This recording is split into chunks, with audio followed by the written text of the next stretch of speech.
كلمة البداية الجديدة على قد ما هي حلوة على قد ما هي بتموت.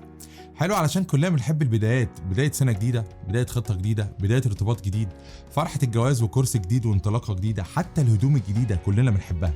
طيب مميتة في ايه؟ وحشة في اننا بننام على المخدة كتير قوي لحد ما نقرر نبدأ تاني.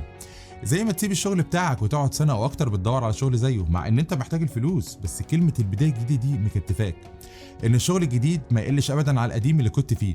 طيب قاعد في البيت بتعمل ايه؟ مستني البداية الجديدة. طب حسبتها ازاي دي؟